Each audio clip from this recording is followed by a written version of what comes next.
दोस्तों, जो लोग लगभग 30-32 वर्ष की उम्र के हैं और यदि उन्हें अपना थोड़ा सा बचपन याद हो तो उन्हें बचपन में स्कूलों में एक दवा पिलाई जाती थी और लगभग हर स्टेट में, मतलब भारत के हर राज्य में ये एक पूरा प्रोटोकॉल था जिसको फॉलो किया जाता था। स्कूलों में जा जाके बच्चों को एक दवा पिलाई जाती थी जिसे कहा जाता था कि ये मछली के लिवर का तेल है, जिसको कॉड लिवर ऑयल कहा जाता था। और वो जो कॉड लिवर ऑयल है वो हर बच्चे को एक निश्चित समय अंतराल के बाद पिलाया जाता था। और उसका कारण ये था कि बहुत सारे बच्चों में रिकेट्स जैसी प्रॉब्लम, यानी कि हड्डियों के कमजोर होने के समय जो समस्या आ जाती है, उनमें जो तिरछापन आने लगता है हड्डियों में, वो समस्या डेवलप हो रही थी। और उस समय कॉड लिवर ऑयल को चूंकि ये विटामिन ए और विटामिन डी का एक बहुत ही अच्छा और बहुत ही रिच सोर्स है, मतलब एक सामान्य मनुष्य को एक दिन में जितने विटामिन ए और विटामिन डी की जरूरत है उससे कहीं ज्यादा कॉड लिवर ऑयल के एक स्पून में, यानी कि लगभग 14.5 ग्राम यदि देखा जाए तो उसमें बनता है वो, तो एक चम्मच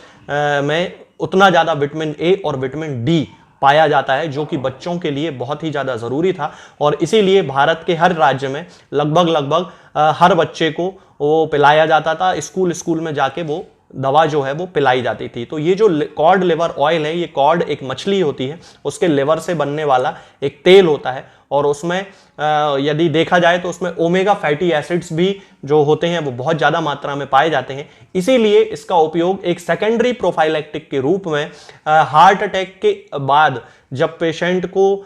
ठीक होने में, रिकवरी करने में ज़्यादा ज़रूरत है न्यूट्रिएंट्स की, उस समय ओमेगा फैटी एसिड्स बॉडी में बहुत ज़्यादा हेल्पफुल होते हैं। तो cod liver oil omega fatty acids का भी एक बहुत ही अच्छा रिसोर्स है। उस कंडीशन में भी ओमेगा फैटी एसिड्स को पाने के लिए कॉड लिवर ऑयल का यूज किया जाता है। होम्योपैथी में भी कॉड लिवर ऑयल से एक मेडिसिन बनाई जाती है और बहुत ही सक्सेस के साथ वो विभिन्न प्रकार की बीमारियों में यूज की जाती है, खास तौर से बच्चों के केसेस में और महिलाओं के केसेस में तो इसके बहुत ही ज्यादा अच्छे रिजल्ट हैं। होम्योपैथी में इस मेडिसिन को कहा जाता है दोस्तों ओलियम जैकोरेस असेली। यदि आप इसको देख सकते हैं तो ये ओलियम जैकोरेस असेली है, इस पे लिखा हुआ है, ये ओलियम जैकोरेस का डिब्बा है। ये 3x पोटेंसी में यूज की जाती है और इसका खास तौर से जो उपयोग किया जाता है वो छोटे बच्चों में किया जाता है जिनको कि हड्डियों से रिलेटेड कोई प्रॉब्लम है, जिन बच्चों का सिर बहुत ज्यादा गर्म रहता है, हाथ के पंजे बहुत ज्यादा गर्म रहते हैं, स्क्रोफुलस चिल्ड्रन होते हैं, मतलब कि उनमें जो ग्लैंड्स हैं उनमें एनलार्जमेंट की ज्यादा शिकायत पाई जाती है। और बहुत सारे ऐसे बच्चे जो कि जन्म से थोड़े से कमजोर होते हैं और शरीर उनका, सिर और हाथ जिनके थोड़े से गर्म रहते हैं, उन बच्चों में इसके साथ ही ये जो गर्म रहने वाला जो सिम्टम है, जो कि हाथ गर्म रहता है, सिर उनका थोड़ा सा गर्म रहता है, यदि महिलाओं में भी पाया जाता है तब उस कंडीशन में भी उनकी न्यूट्रिशनल डेफिशिएंसी को, यानी कि उनके खान पान से संबंधित किसी भी प्रकार की कमी को दूर करने के लिए और खास तौर से आंखों की ज्योति बढ़ाने के लिए, क्योंकि विटामिन ए का बहुत ही रिच सोर्स है और विटामिन डी का भी बहुत रिच सोर्स है, तो हड्डियों के एक सप्लीमेंट के रूप में, विटामिन डी के एक सप्लीमेंट के रूप में इस कॉड लिवर ऑयल से बनने वाली मेडिसिन ओलियम जैकोरेस असेली, जिसका पूरा नाम है, 3x पोटेंसी में इसका जनरल यूज होम्योपैथी में किया जाता है। तो आज मैं इस वीडियो में आपको इसी मेडिसिन के सारे सिम्टम्स के बारे में बताऊंगा कि हम बच्चों में किस तरह के सिम्टम्स देख के इस मेडिसिन को शुरू कर सकते हैं और महिलाओं में किस किस बीमारी में ये खास तौर से उपयोग की जाती है। तो चलिए दोस्तों शुरू करते हैं। सबसे पहले मैं आपको यहां बता देना चाहता हूं कि ये जो ओलियम जैकोरेस असेली होती है ये इस तरह की टैबलेट के फॉर्म में आती है। आप देख सकते हैं ये टैबलेट्स होती हैं और इस तरह की ये टैबलेट के फॉर्म में आती है। आप देख लीजिए, इस तरह की एक टैबलेट है जिसके ये टैबलेट के रूप में बनाई जाती है। और यदि हम इसके होम्योपैथिक यूज की बात करें तो इंटरनली होम्योपैथी में इसको एक हेपेटिक और पैंक्रियाटिक रेमेडी के रूप में, यानी कि लिवर से संबंधित बीमारियों में और पैंक्रियास से संबंधित बीमारियों को ठीक करने वाली एक दवा के रूप में इसका इस्तेमाल किया जाता है। और जैसा कि मैंने अभी आपको थोड़ी देर पहले बताया था कि वे बच्चे जिनमें स्क्रोफुलस सिम्टम्स पाए जाते हैं, यानी कि जिनकी जो ग्लैंड्स हैं वो बार बार एनलार्ज्ड हो जाती हैं, कभी गिल्टियां उनकी सूजन आ जाती है, कभी लिम्फ नोड्स उनकी जो है वो इनलार्ज्ड हो जाती हैं, तब उस कंडीशन में इनका यूज किया जाता है। इसके साथ ही ट्यूबरकुलोसिस की शुरुआत में और वे बच्चे जिनको कि रात में बुखार आता है और रात में वो बहुत ही ज्यादा रेस्टलेस हो जाते हैं, उस कंडीशन में भी इसका उपयोग किया जाता है। यदि हम इसके चेस्ट के सिम्टम की बात करते हैं तो वे लोग जिनको कि चेस्ट में हॉर्सनेस की प्रॉब्लम होती है, यानी कि घड़घड़ जैसी आवाज आती है या उनको एकदम से अजीब सा सेंसेशन होता है चेस्ट में जैसे कि कुछ फंस रहा है इस तरह की, या खुजली जैसी टिकलिंग सेंसेशन होता है जिस तरह से कि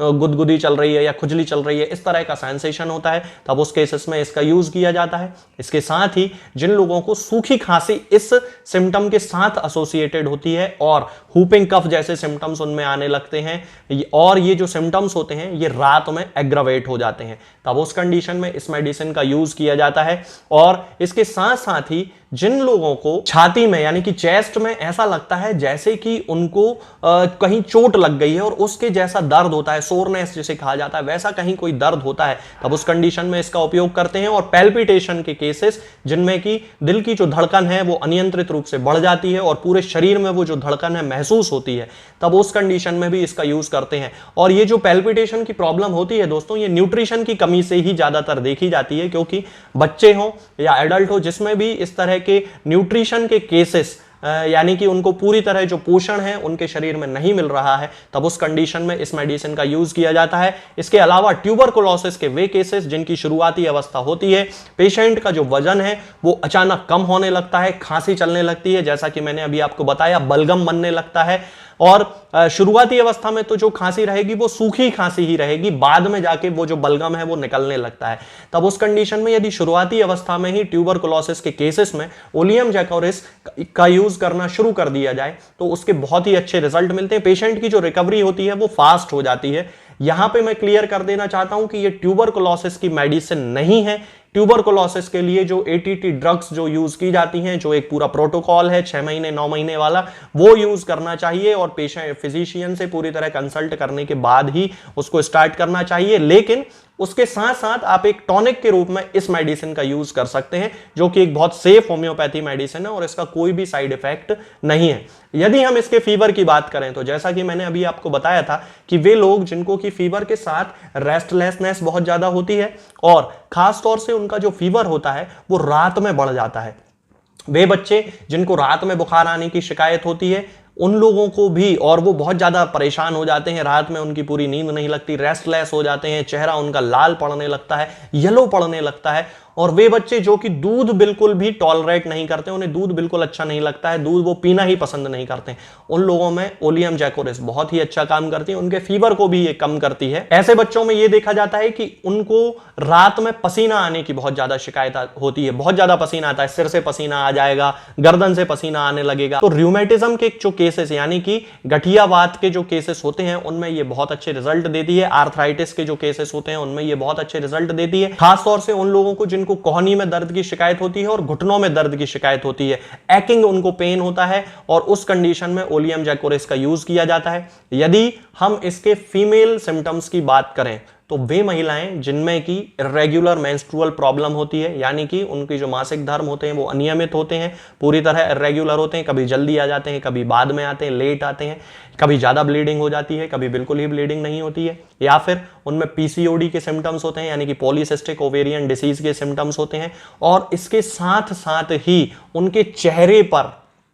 बहुत ही ज्यादा थिक हेयर्स की ग्रोथ हो जाती है जिसको कि हर्सुटिज्म कहा जाता है। तब उस कंडीशन में फीमेल जो होती हैं उनके चेहरे पर उनकी दाढ़ी आने लगती है, उनकी मूछें आने लगती हैं, बियर्ड एंड मॉस्टेचेस आने लगती हैं, उनकी यहाँ पे बहुत सारे हेयर ग्रोथ होने लगते हैं। तब उस कंडीशन में इस मेडिसिन को लगभग एक स्पेसिफिक मेडिसिन के रूप में यूज किया जाता है। अब यदि हम इसके डोज की बात करते हैं तो इस मेडिसिन को 2 टैबलेट सुबह, 2 टैबलेट दोपहर में और 2 टैबलेट शाम को इस डोज के साथ स्टार्ट करना चाहिए एडल्ट्स में। और यदि बच्चों के डोज की बात करें तो एक टैबलेट दिन में 3 बार यानी कि 1 सुबह, 1 दोपहर में और 1 शाम को, इस तरह से इसका यूज करना शुरू करना चाहिए। तो दोस्तों आज के लिए फिलहाल इतना ही। आगे के वीडियोस में हम बात करेंगे कुछ नई बीमारियों के बारे में और उनकी होम्योपैथिक दवाओं के बारे में। तब तक के लिए जय हिंद, जय भारत।